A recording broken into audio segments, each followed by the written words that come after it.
Okay, fantastic. Welcome everybody to the first of 2023's Global Encounters and First Nations Peoples seminar.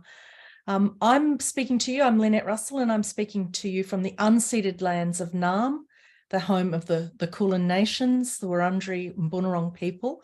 I'm currently on Wurundjeri land. I give thanks to everything that they do in terms of supporting the work that we've done.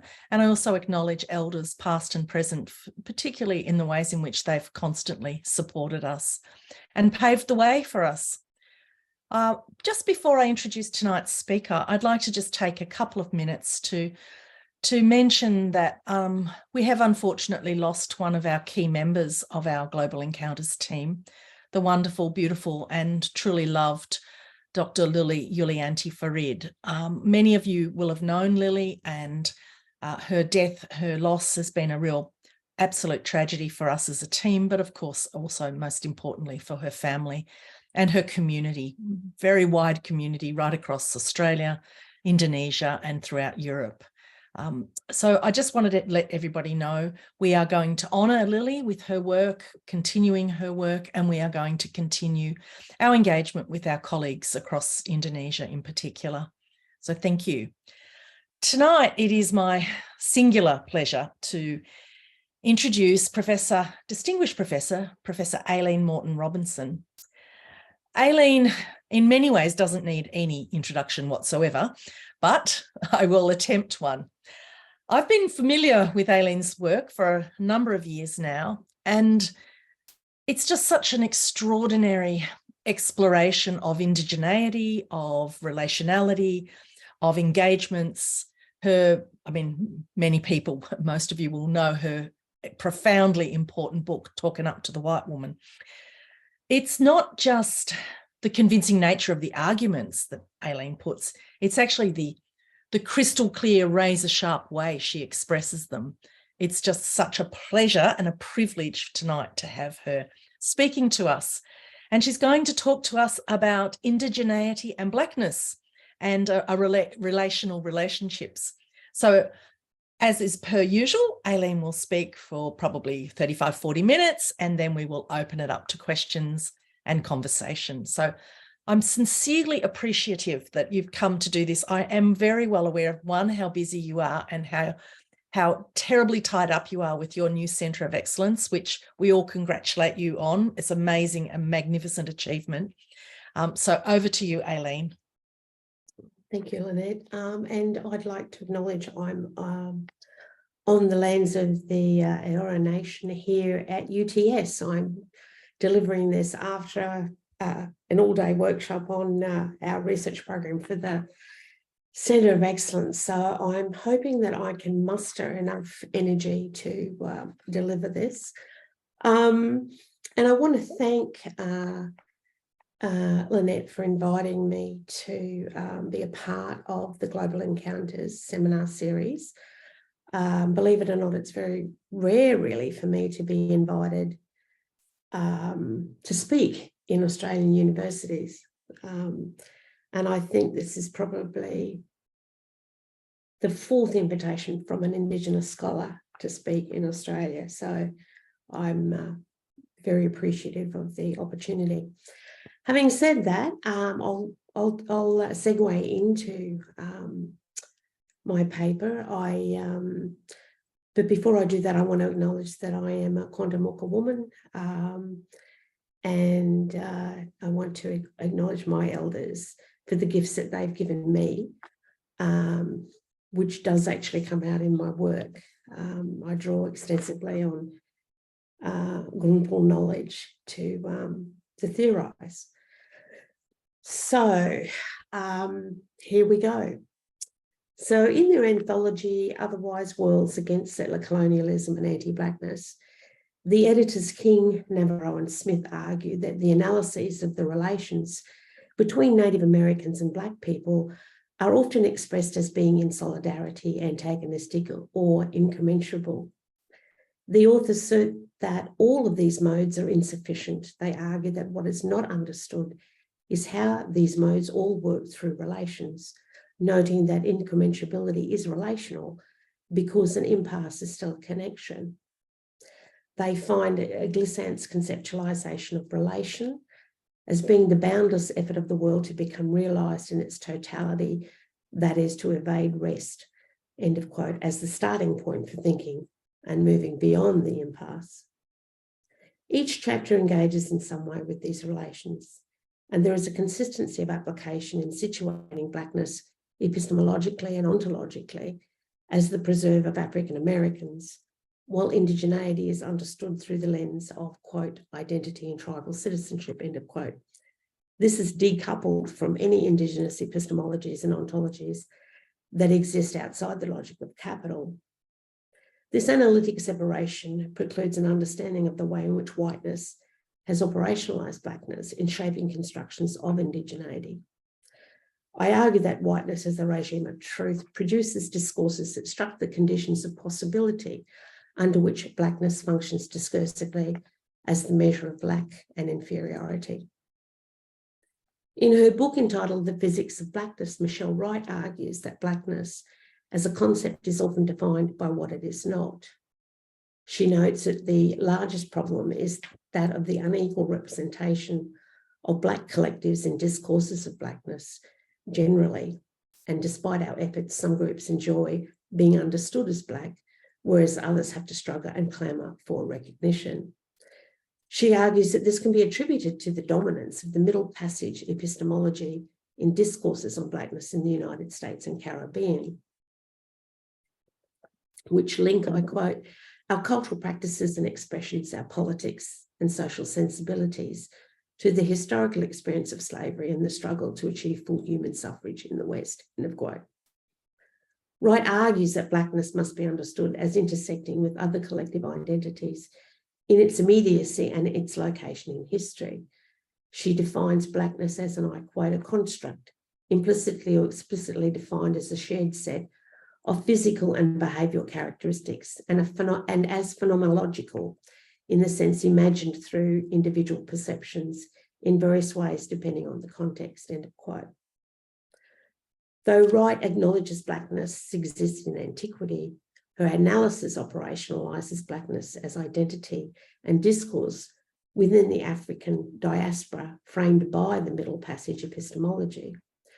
Ironically, her conflation of Blackness as identity makes it the preserve of the African diasporic experience, despite her articulation that enslavement is not definitive of Blackness. So Wright's definition of Blackness as construct and phenomenological fixes it to agency and body, which elides the way in which whiteness as the regime of truth produces the conditions under which Blackness is constructed and imagined. Lacking humanity, Africans could be bought, sold, and killed as the property of others. In modernity, the concepts identity and race emerged during the Enlightenment, and identity as a concept within academic discourse is relatively recent, and its etymology in the Western world can be traced to ancient philosophy. In medieval times, identity usually referred to the sameness of two numerically distinct things. By the 17th century, the medieval meaning of identity as same but distinct became incorporated into the idea of personal identity, which is attributed to the work of John Locke. He identified identity as being founded in consciousness and that one's continuity and sameness occurred through the continual changes in everyday life. The Lockean conceptualisation of identity was both individualised and personal. However, Blackness as a concept has a pedigree that existed before identity, the Enlightenment and the Middle Passage. Byron argues that, and I quote, numerous negative references in ancient Christian writings associate Egyptians, Ethiopians, and Blacks with sin, demons, sexual vices, and heresies. For example, the author of the early 2nd century epistle of Barnabas depicts the Christian devil as the Black One.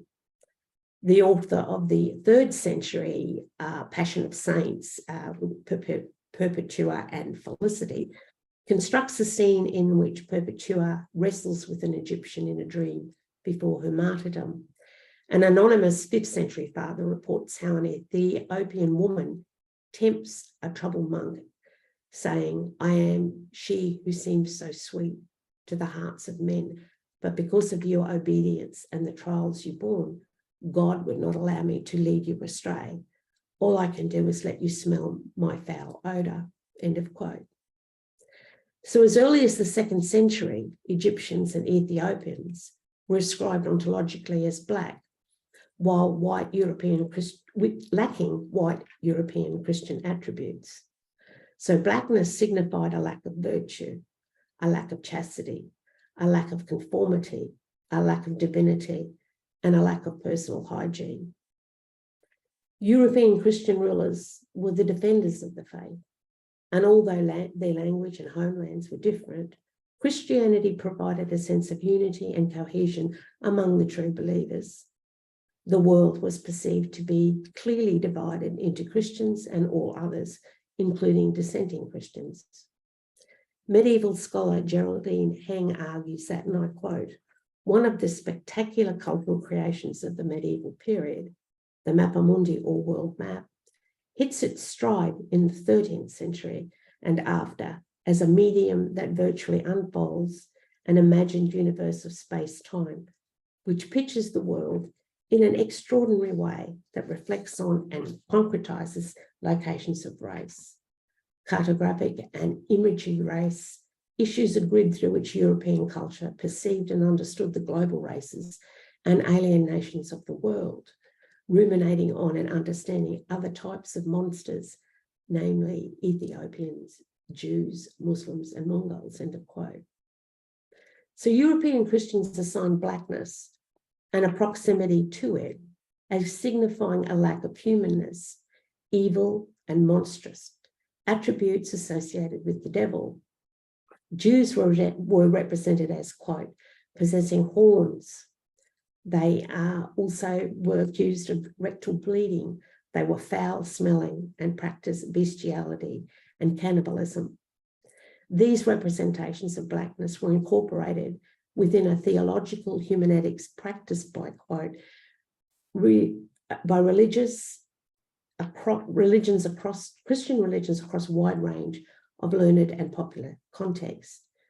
Caricatures of Jewish people survive in medieval English manuscripts and visual art that ideologically represent Jews as ontologically black. So blackness functions discursively within the relationship between the state and the church. As early as 1144, Jews in England were subjected to racial violence sanctioned by the Crown. Jews were important to English commerce, but they were monitored by the Crown's administrative apparatuses and ruled upon by statutes, ordinances, and decrees. They were also required to document their economic activity at special registers by which they could be scrutinised. Heng states, and I quote, in England then, the Jewish badge, expulsion order, legislative enforcements, surveillance and segregation, ritualised iterations of homicidal fables, and the legal execution of Jews are constitutive acts in the consolidation of a community of Christian English, otherwise internally fragmented and ranged along numerous divides against a minority population that has on these historic occasions and through these institutions and practices entered into race. In the 13th century England, blackness is ontological and epidermal, signifying human lack, and it is the presupposition of biological race, which emerges epistemologically in the 16th century. As previously stated, the meaning of blackness had currency prior to the English slave trade in Africa. In religious art of the Middle Ages, between 1066 AD and 1485 AD, blackness represents the devil who personifies evil. Church stained glasses and statues provided the masses with a visuality which ideologically predisposed worshippers to the inherent purity of whiteness and evilness of blackness. So Christianity provided the ideological means and rationale for the dehumanization of Black people and their enslavement. In the 16th century, modernity gave rise to a construction of blackness as the biomarker of race, which arose primarily because of contact between Englishmen and Africans was in West Africa and the Congo. And in the 16th century, blackness was defined in the Oxford English Dictionary as being, quote, deeply stained with dirt, foul, iniquitous, atrocious, horrible, wicked, indicating disgrace, censure, liability, or punishment, end of quote. So these and other attributes of blackness became transposed ephemerally as race during the 17th and 18th centuries through disciplinary knowledges and regulatory mechanisms such as the law. The scientific thought of the Enlightenment created an enduring racial taxonomy involving the setting aside of the metaphysical and theological scheme of things for a more logical description and a classification that ordered humankind in terms of physiological and mental criteria based on observable facts and tested evidence. As Ivan Hannaford wrote in Race, The History of an Idea in the West, that was his findings. Now, when we turn to in Australia, theories about race were not invented by Aboriginal people, and we have no word for race in our languages. But these preconceived ideas about race travelled with white Europeans who visited our lands and those who proclaimed ownership of them in the name of a white English king. Early Dutch recordings in the 17th century revealed race ideologically at work. Will Jansen, 1606, described Aborigines in Western Australia as, quote, savage, cruel black barbarians who slew some of our sailors, end of quote. By the time James Cook discovered Australia, blackness and its negative significations was entrenched in English public discourse. Jane Cook's journal reveals a man who noticed skin colour. On the 22nd of April, 1770, he records the first sighting of natives, quote, and were so near the shore as to distinguish several people upon the sea beach. They appeared to be of a very dark or black colour, but whether this was the real colour of their skins or the clothes they would have on, I know not, end of quote. As he travelled up the east coast to the tip of Cape York Peninsula, his recorded observations were that the natives ranged in colour from dark chocolate to soot. So consistent with Enlightenment thought, he used chocolate and soot as racial metaphors for blackness, which is always lacking and of course not fully human. So Cook operationalised a racial taxonomy when he designated the natives metaphorically as black, a taxonomy which placed black people at the bottom of the racial hierarchy. Blackness signified the lowest form of human, backward and primitive. Cook's perception of Aborigines reflected Rousseau's 1755 version of the noble savage. He stated, they live in a tranquility which is not disturbed by the inequality of condition. The earth and sea of their own accord furnishes them with all things necessary for life. They covet not magnificent houses, household stuff, and they live in a warm and fine climate and enjoy a very wholesome air. So they have very little need of clothing. They are far more happy than we Europeans, end of quote.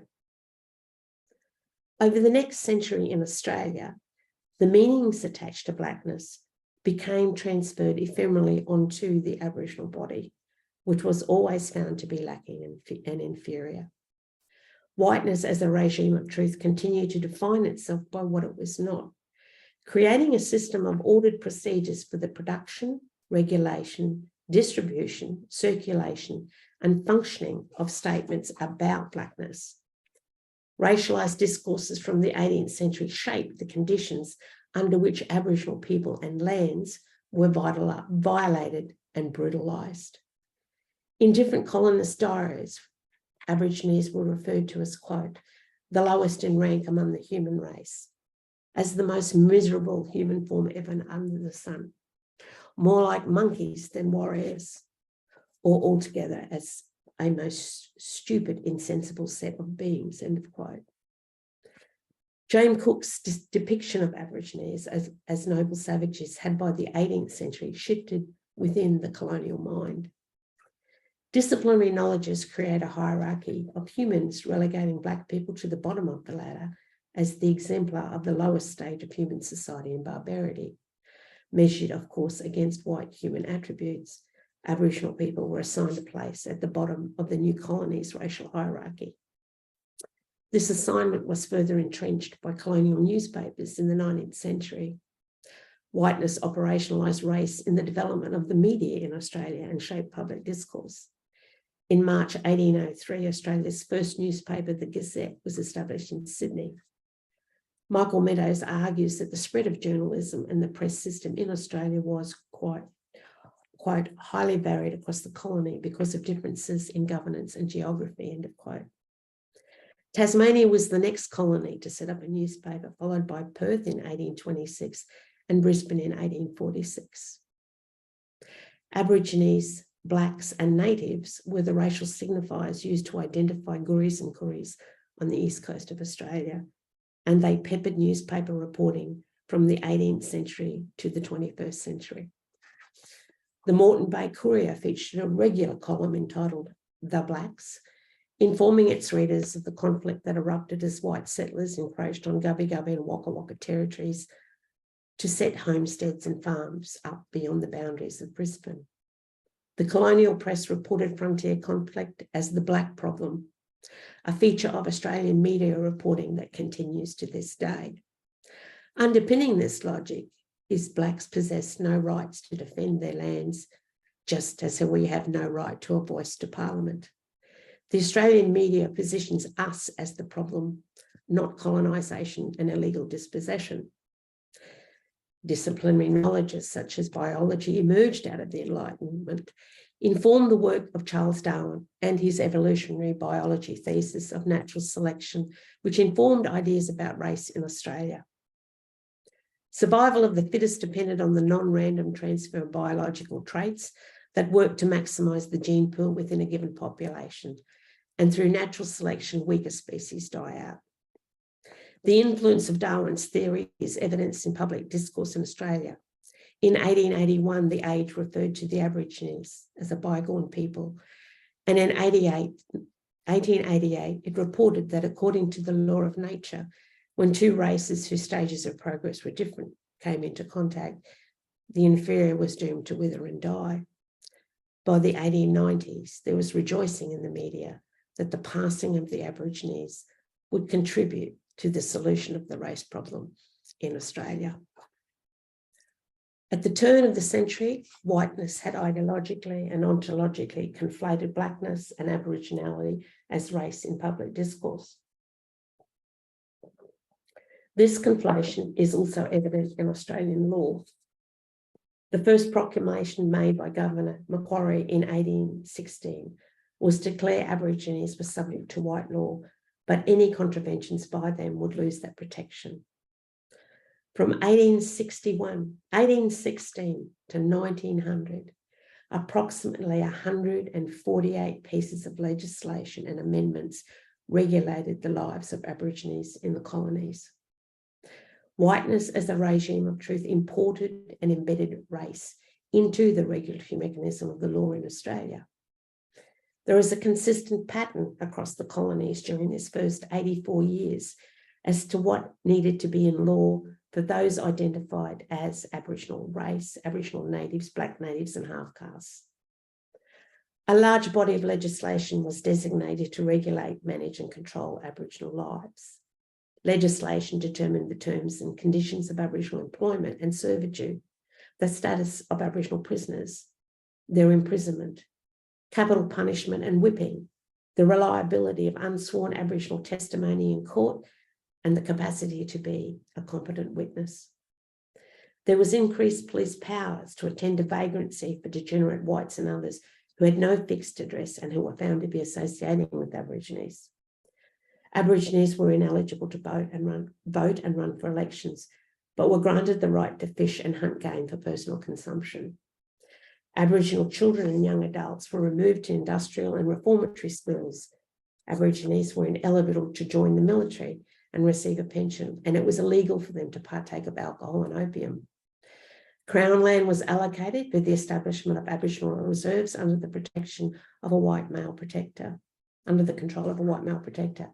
This discriminatory body of law was in place prior to the development of the Australian Constitution and the passing of the 1901 Immigration Restriction Act. The law assigned race to those who were not members of the white race. Thus, the concept of race imports for Aborigines differentiation and hypervisibility as Black people who are lacking and inferior. This visible difference is separated from and in contrast to the invisible omnipresent whiteness within law that defines itself by what it is not. In the 19th century, race was assigned to non-white peoples to restrict, control, and regulate their movements through law in Australia. Racial status was assigned on the basis of a proximity to Blackness within the racial hierarchy.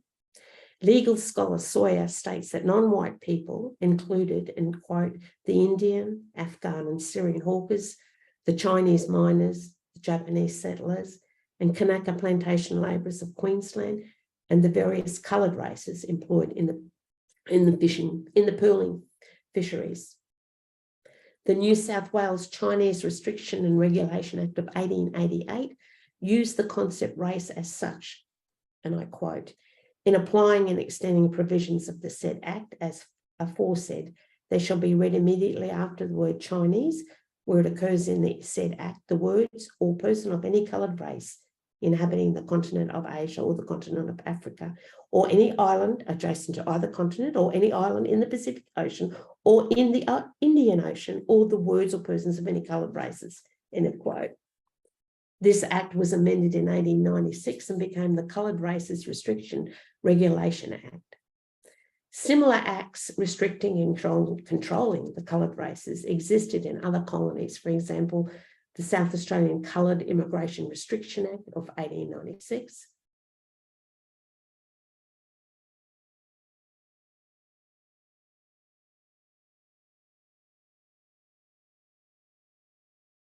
Sorry, we appear to have lost Aileen. Her colleagues at UTS may be able to help us.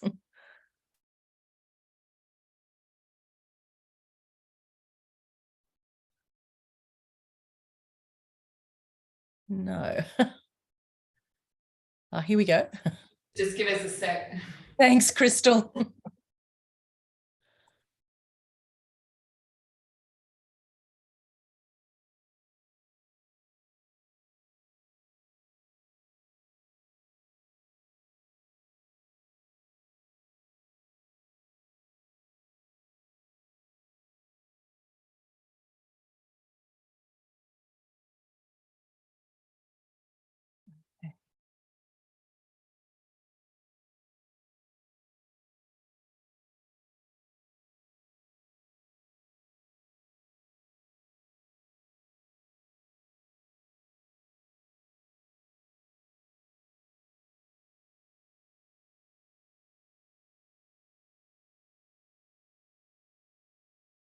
Looks like it's taking a little bit longer than we would have hoped.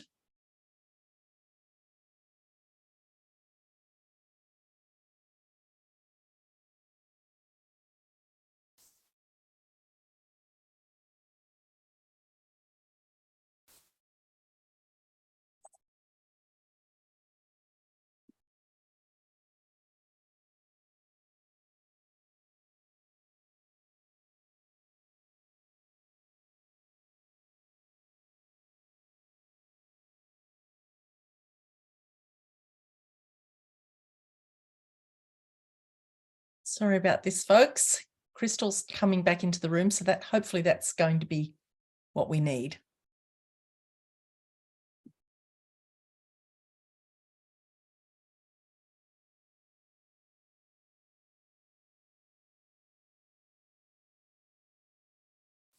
There we go. David, can you spotlight Crystal as the... Can you hear me? Yep, got you now. Thank you so much. Sorry that we've had a blackout. Oh. Okay, so Okay, see ya. thank you. Okay, so where I'm at is the South Australian Coloured Immigration Restriction Act of 1896. Now, no literal definition is provided for the concept race within either act, and the amendments instead Meaning is imported from the vernacular. So phenotypical traits, including skin colour, that are not possessed by white people are what identifies and constitutes race. So in this legislation, whiteness assigns race to the non-native coloured populations.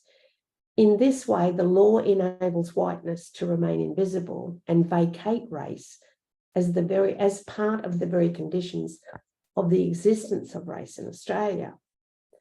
The discursive turn is repeated in the legislative framework of Australia's constitution passed by the Parliament in 1900. The Constitution enabled colonies to become states. It set out the role of the Commonwealth and the Australian Parliament, the sharing of power to make laws between state and federal parliaments, and the role of the executive government, establishment of the High Court. 3 sections specifically refer to race and are designated for control, regulation, and exclusion of non-white peoples. They specifically target those who are deemed to approximate blackness ideologically and ontologically. Section 25 of the Constitution affirmed pre-existing legislation in place in the colonies, which excluded voting by Aborigines and any coloured races from Asia and Africa, or any island adjacent to either continent, or any island in the Pacific Ocean or the Indian Ocean. Queensland had passed the Elections Act of 1872, which was amended in 1874 and 1885. Section 51 of the Constitution allowed the Commonwealth to make special laws for people of any race, but not Aborigines. So this section is consistent with the application of special laws to control the coloured populations in the colony of New South Wales through the Coloured Races Restriction Act of 1896, in the colony of South Australia, which passed the Coloured Immigration Restriction Act of 1896, and in the same year in the colony of Victoria, the Coloured Races Restriction and Regulation Act of 1896. By 1900, approximately 140 pieces of legislation were in place to regulate, control, and exclude Aborigines, who constituted at the time in Australia's history the largest Black population. Section 127 of the Constitution stated that, I quote, "In reckoning the numbers of people of the Commonwealth or of a state or other parts of the Commonwealth, Aboriginal natives shall not be counted." End of quote. Coney argues that, and I quote here, "the rationale behind that exclusion was not made clear in the convention debates. Barton, in explaining the meaning of the provisions in the Melbourne session in 1898, made the enigmatic comments that Section 127 is related to determining the whole population, where it would not be considered fair to include the Aborigines, and that it is only considered necessary to leave out of count the Aboriginal races. No further explanation was given by Barton or anyone else." End of quote. The race powers in the Australian Constitution are not there by accident nor oversight. They were consciously put in place by the founding white fathers as a mechanism to ensure Australia remains a white nation. While Section 51(26) now refers to the Commonwealth having the power to make laws on behalf of all races, there is no interpretive provision in the Constitution for the concept race. Barton, who was Australia's first Prime Minister and subsequently one of the first High Court judges, explained the function of the race powers are designated, and I quote, "to deal with the affairs of such persons of other races, what I generally call the inferior races, though I do not know with how much warrant sometimes, who may be in the Commonwealth at the time it is brought into existence, or who may, under the laws of the Commonwealth, regulating aliens coming into it." End of quote. So Barton's proposition that the constitutional race powers were in place to deal with inferior races was also evident in the first piece of legislation passed by the new Australian Parliament to ensure Australia was a white nation, and that is the Immigration Restriction Act number 17 of 1901, which was enacted as the White Australia Policy. In this legislation, the concept race is mentioned once in Section 9 with reference to the European race, and stipulated any person who, and I quote, was a British subject, either natural born or naturalised under a law of the United Kingdom, was the preferred immigrant. In practice, the White Australia Policy assigned preference to the invisible white race by the overt measures in place to determine eligibility, such as dictation tests in English, which were designed to demonstrate the lack and inferiority of coloured races in order to preclude them from entry. After the Second World War and the UN Declaration of Human Rights in 1948, Immigration Minister Harold Holt allowed coloured refugees to stay and Japanese war brides to enter Australia in 1949. However, the White Australia policy was not dismantled until 1973. In this way, blackness and one's proximity to it function discursively as the basis of exclusion and inclusion in building the Australian nation state over the 20th century. Historically, a white, predominantly male parliament made laws and policies for civic governance, and in doing so, whiteness created the conditions and terms under which blackness could exist. It is no coincidence that public discourse, law, and parliament have a history of working in tandem in the production of race and racism, and the 21st century is no exception. In December 2019, Pauline Hanson moved a motion in the Senate stating, and I quote, "It's okay to be white," end of quote, noting people have a right to be proud of their culture, whether they be black, white, or brindle. Hanson was motivated to speak against, quote, "deplorable rise of anti-white racism and attacks on Western civilization," end of quote. The "It's okay to be white" motion sparked international interest and received public backlash because the slogan is aligned with far-right racist and extremist groups. The motion was narrowly defeated by 3 votes in the Senate and was supported by 23 votes from Liberal coalition members who were directed by the Attorney General's office to vote in favour. The Prime Minister Morrison stated it was regrettable that his senators backed the motion, while Attorney General Christian Porter took to Twitter stating, and I quote, "The government senators' actions in the Senate confirmed that the government deplores racism of any kind," end quote. So Porter was referring to anti-white racism, not everyday racism borne by those who are not white in this country. Twitter was not inundated by Porter and his fellow senators in 2017 when Hanson proposed a ban on full face coverings in public. To make a public statement in support of her proposal, Hanson wore a burqa in the Senate. In doing so, she simultaneously disrespects the Islamic faith and culture of fellow women citizens who wear burqas. Hanson used a white race privilege to appropriate the burqa and make it her own as a statement against its right to exist in Australia.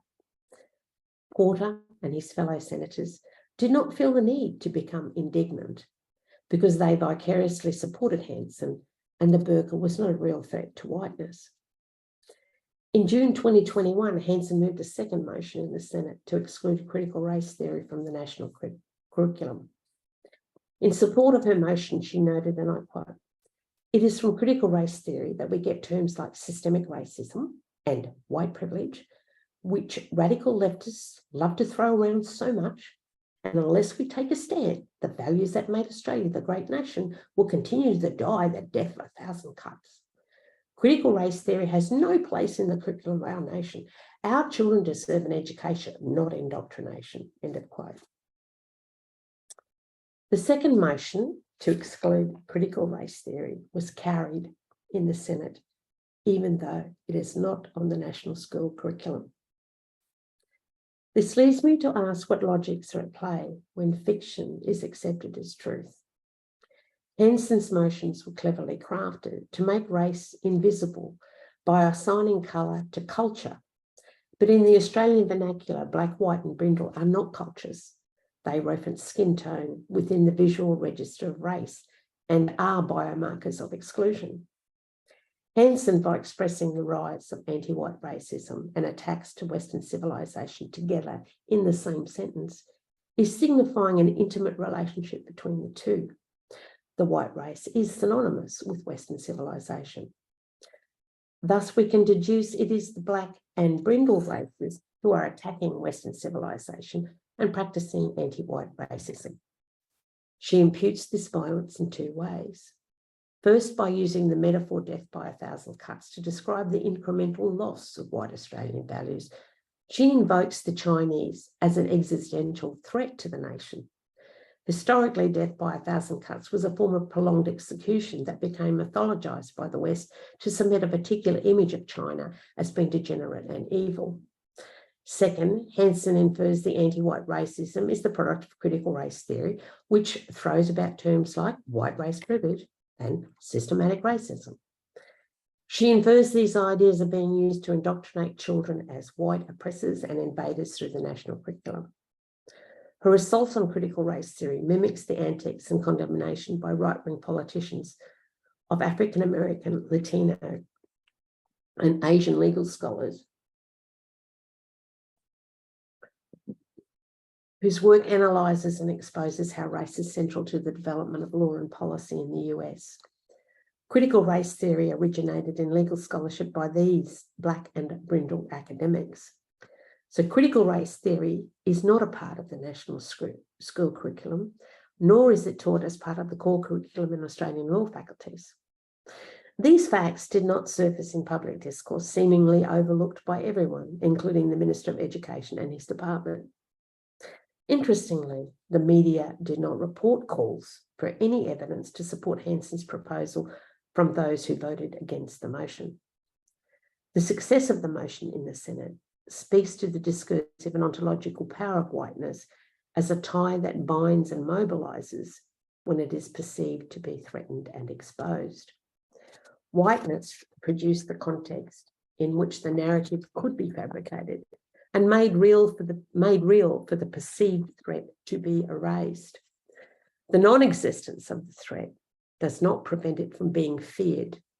The senators believed their whiteness was in danger of being harmed by critical race theory's blackness. In conclusion, global encounters in the form of Christian imperialism were integral to the development of ideas about blackness.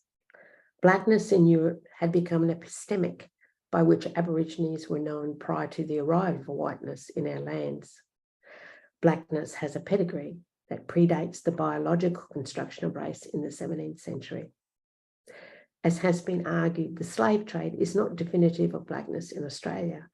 Instead, Indigenous dispossession and colonial expansion were integral to its formation. As a presupposition of race, blackness functions discursively in how it is identified and operationalised to mark indigeneity. It is the signifier by which Indigenous peoples continue to be interpreted through race, and its logics come from a genealogy of blackness by which whiteness as a regime of truth differentiated itself as the marker of humanity. In differentiating itself from blackness, whiteness produces the conditions of its reproduction, privilege, and protection. Thank you for listening. Wow, thank you so much. That was extraordinary, absolutely extraordinary. I'm going to remove this. Oh, David's going to remove the spotlight. Thank you. It's such an important thing for us to remember, for those of us who are dealing with particularly 17th, for that matter, 17th, 18th and 19th century records, that we're actually we're working with material that is already operationalized concepts such as this. So that was absolutely brilliant. Absolutely loved it. Reminding us of that the importance of understanding the role that someone like Hansen has played. And as much as we might argue that she's ill-informed but she's performing a particular discourse. But you've drawn that bow that takes us all the way back to Darwin, who actually used the material that came from Australia. He sent questionnaires out here. He got questionnaires, he got them answered, he took them back. A lot of the stuff that is there is actually formative. So it's profoundly important stuff that we understand the genealogy of our own intellectual traditions, particularly when we're working with, in our case, we're working with European language records. It's interesting when if we look at what we're also encountering from the perspective of our Indonesian records, the relationships are completely different. And I think that's one of the things that's been, from my point of view, the most rewarding part of this project, has been to see that there is another way of it being. It can be another way. Yeah. And we see that with particularly the Macassans coming into Northern Australia. Incredible stuff, Aileen. Absolutely incredible stuff. I knew it would be incredible, but I'm sort of a little blown away.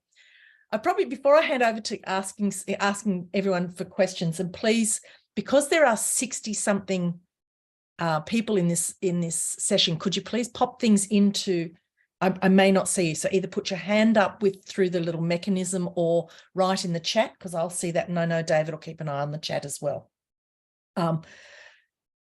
This is the most subscribed seminar we've had, and I think that says something pretty extraordinary. And even though, you know, we usually only get half of the number of people that register, we've still got about twice as many people as we normally have. So I think there's a lot of people who are really hungry to hear this. And if ever there was a time for us to be listening to a voice, it's right now. I know this is a profoundly important moment. You touched on it, and I think you touched on it today on Twitter in a most amusing way, I have to say. I couldn't help myself, Lynette. I have to say I had a very long giggle over that. But I do, if you want to follow Aileen on Twitter, I'll leave it to you, because I won't put it out in the public right now. But please, if anybody has any questions, comments, please just put your hand up. That was an absolute tour de force. Fabulous stuff, really fantastic stuff. And I can't believe you pulled that off after a full day of. Oh, I'm buggered, but yes. Well, we shall be kind to you in our last 10 minutes or so, but I'm hoping people will have questions or comments. Please.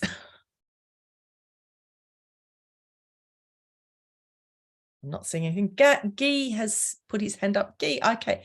Okay, Guy, can you, I'm never sure if it's Guy or Guy, and I apologise for that. So could you unmute yourself, please? Yes, thanks, Lynette. It's Guy. And Thanks. I join your, sincere compliments. I've learned so much, and I'm very, very grateful for this talk and for the seminar in particular, and for the seminar in general. I wanted to just, I'm going to link to, I'm in the chat, to the most recent work, and actually it's a speaker who's going to be with us at this Center for Medieval and Renaissance Studies, the most recent contribution to medieval ethnicity and theory of race and ethnogenesis, and all of the, basically a kind of a critical response to Geraldine Heng, whom you cite at the beginning, but in a sort of productive way. It's not really contesting what Heng was saying, but it's enriching it in evidence, and also talking about all of Europe. And I was wondering whether you're relying on Heng about the conflation or the association of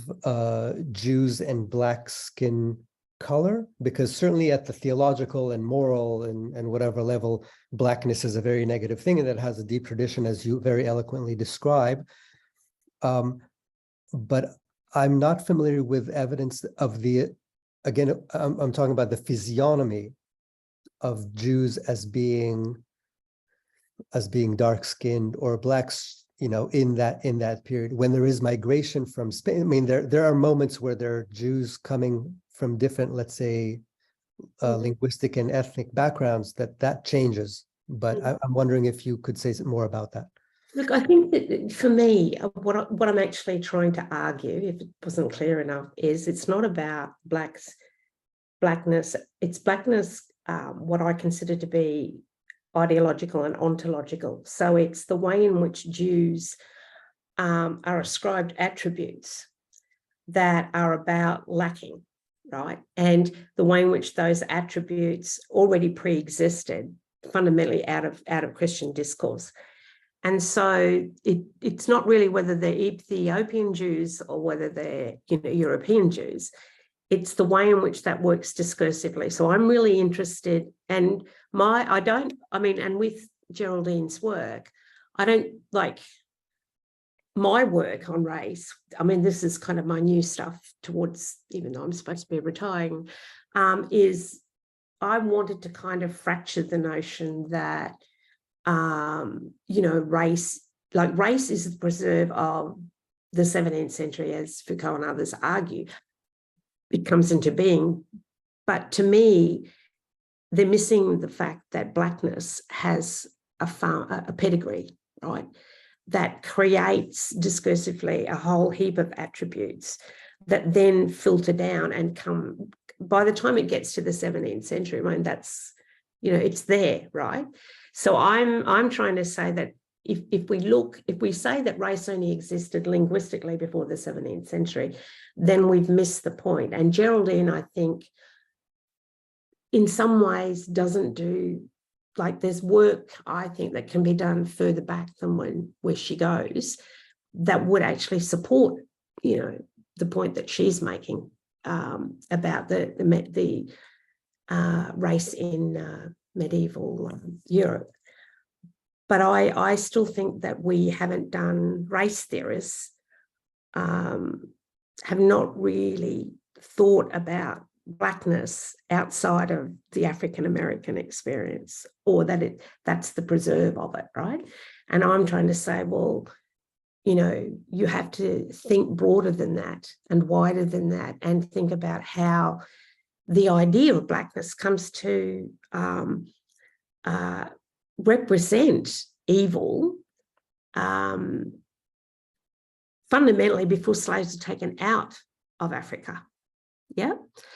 So you know, it's about doing, so I guess I'm trying to complicate that idea around race really coming into being in the 17th century, and that it wasn't just a linguistic marker. So it's sort of why I'm trying to say it's like the 17th century is really when Blackness becomes transferred onto the skin.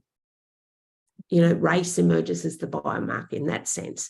But prior to that, it actually operated in these kind of, it did this kind of ideological work, as much as that work was also discursive in Christianity. But I would want to, yeah, anyway, so I don't know if that answers your question. Very clear. Thank you very much. Yeah. I will save the chat as well, Aileen, so that you get the references that people are sending through to you. So we'll save that and send it through. Gloria Tabby has her hand up. So Gloria, would you like to put your screen on and ask a question? Oh, yes, I would. It's just that my camera is playing up. So I'm just going to ask the question and just say thank you very much, Professor Moreton-Robinson, for your talk.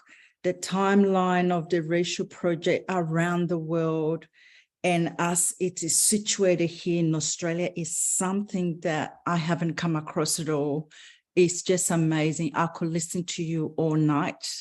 Thank you very much for your time and your work. Race discussion is purposely missing in our discourse, public discourse in Australia, willfully missing. And so why is it, these kind of discussions are scarcely missing, and how can we encourage and mobilize these kinds of conversation more broadly in Australia, public discourse? Because, you know, you were talking about, Lynette, how many people have tuned into this more than expected. We are dying to have discussions like this. And the media, the public discussions, I mean, the drum, every public discussion is missing of this content. And so we are going down the hill. And this is 2023, and I fear, you know, I look at my age, and I'm not being disrespectful, but, you know, you are a few decades ahead of us, and we are saying that we don't get to hear these kind of discussions. Look, I mean, I think one of the things that is quite unique in the development of race here is that race has always been handled through policy and legislation rather than academic work, right? So there's no race studies as such in Australia. Racism is not really something that you know, like I remember 1985, I was at ANU studying. They offered one subject in the whole uni on ethnicity and race, and that was in sociology, which I taught. But it was mind-blowing, really, even then, to start to move around universities and see the lack of, the academic work's not there in Australia, but the policy and legal work is the way that it's been handled, right? So the White Australia policy, right, in legislation. So legislation like, you know, anti-racism, the human right, like we basically have parked racism or race in policy and law, and even that's problematic, rather than through any educative means. And I think that produces a particular kind of culture around the way in which we think, Australians think. Right. So at one level, this country is formed on the basis of race, but there's a denial of that. And there's a denial that race still functions in the everyday now, you know, like because Australians like to think of themselves as virtuous and well-meaning and very caring and people, and that they don't do things like racism. But as you can see from, so what I was trying to flick out to people in that, it was to say when everybody talks about White Australia policy, you've really got to look at the history of the colonies and the fact that those immigration restriction acts were in place before, right? Before the Immigration Restriction Act came into being. And that regulation of coloured bodies, you know, through the law, and policing. So it was the police that did the work of ensuring that people were regulated. So I think, you know, I think that's, for me, is a big difference between the way that race was formed in the States or in Canada, or for that matter in New Zealand. We seem to be it's a very interesting way in which race is dealt with, right? So race, in one sense, is the preserve of the state through policy and legislation. That's how race is dealt with in this country. And we can't have conversations about it like, and, you know, we can all go, oh, Pauline Hanson, blah, blah, blah. But the fact that the whole Senate passed that's not Pauline by herself. That's Pauline with all this. And the fact that the Attorney General's office said vote this way. Yeah. For something that doesn't exist. Mm-hmm. Critical race theory does not exist in Australian law faculties, and it's not on the school curriculum. Right? So you know, like, it's just like, hello. And it is sad. And I think that we still can't have public conversations about race and racism in this country, because it's always perceived that it's the coloured people that are the problem, and it's all in our heads, right? It's not the system, it's not the society, it's not the way that impinges and shapes and regulates our lives as coloured people. It's fundamentally something that, you know, we just imagine it, really. So that makes it a joke then to want to do anti-racism in this country when we fail to understand the specificities of race, and that whole discourse is missed from the conversation. And so we are wasting a lot of money in campaigns, Racism Stop With Me, and all those things that goes on. But it actually is not, it is tinkering and not doing anything deeper to actually move and deal with racism. Thank you very much. I'm conscious of time, and we've got 2 hands up. So I'm going to flick over to Mike. Hi, Mike. Could you unmute yourself?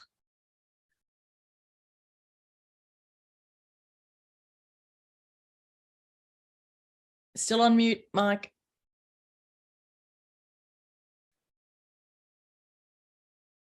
Mike, you're on mute. You're still muted. I can see him talking. I don't I'm think. talking, but there's nothing coming out. Yeah. Is he Oh, there? I've lost him altogether. Sorry, Mike, I couldn't, can't hear you. Okay, I'm actually given the timing we've got, so I'm going to hand over. I do apologize if I mispronounce your name. Tabeji, please. That's all right. Thank you so much. I'm really happy I didn't miss this session. So enlightening. This is not really a question, just to connect with that lack of discourse on race and racial issues in the society. We can see the implication, the practical implication of that. That is really, I can say, racial illiteracy. You know, even some educated people, you find them racially illiterate. And recently there were students, misbehaving and all that, and the reason was one student labeled the other student the N-word, and then that caused a lot of trouble. And then I was talking to the teacher, as what happened. Well, it's just they are exaggerating. He just called him the N-word, and he thought that is bad. And as a black person myself, I thought, do you think that's not offending? Yeah. Calling someone the N-word? I don't think that's just an insult, nothing more than that. So I just felt, okay, I mean, there is some kind of racial illiteracy, even among those the educated ones. So that lack of discourse is really consequential. Yeah, sometimes they're the worst, the educated ones, because they, anyway, basically because they think that they're not racist. Yeah. Because they're educated and they know what racism is, having never experienced it themselves. But yes, it's very interesting. Sorry, I'm trying not to be sarcastic, Lynette. It's hard. not at all. It's been absolutely amazing, and we're right on time, and you certainly deserve to take a break and enjoy your evening. I will make sure that you get the chat, because there's quite a few comments here, all of them just saying how grateful and thankful and how wonderful tonight's talk was. So, Aileen, sincere thanks. It's been brilliant, as I expected it to be. And I'm sure everybody would be really interested in further work that you do in this area, and no doubt we'll continue reading your brilliant writing as well. We have, David, you're going to put a slide up for me. Thank you so much. This is for our next group of seminars. We have a seminar a special seminar next week, next Thursday, in-person seminar that will also be available online around midday next Thursday, when we have a Sami scholar from Sweden who's going to be talking to us. Wonderful. When we meet in respect. So I'm really looking forward to that. That'll be followed by on the 18th of May by Dr. Dadi Aduri.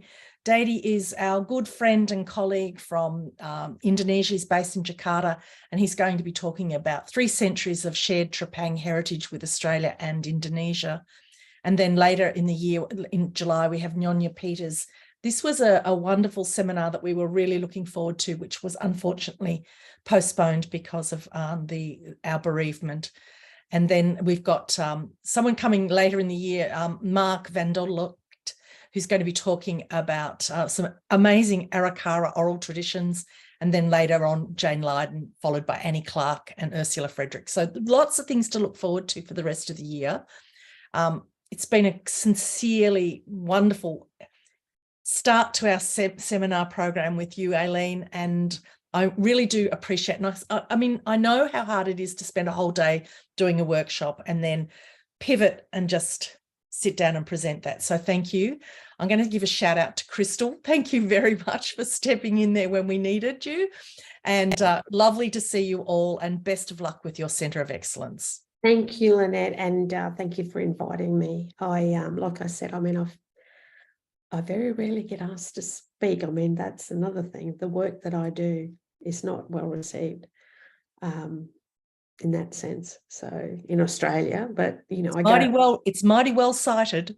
It's really interesting. It's cited. I was thinking today, like, you know, the book, The White Possessive, the American Studies Association, it was a plenary session that they set up. And Cheryl Harris, there was a number of key race theorists. And there were 2,000 people in that room, standing room only, you know, and they all kind of spoke to my book. And then I had to actually respond to them, which was, let me just tell you, very hair-raising. But I thought to myself, wow, this would never happen in Australia. It would never happen in Australia, you know. But perhaps in the future. Yeah, maybe as we mature. As the nation matures. Well, they're just catching up with talking up to the white woman, Lynette. Exactly. You know, so only 20 years too late. Only 20 years too late. All right. Thank you all very much. Thank you. Thank you so much. Good night, everybody. Good night, everybody. Thank you so much. Thank you. Bye. Thank you. Thank you.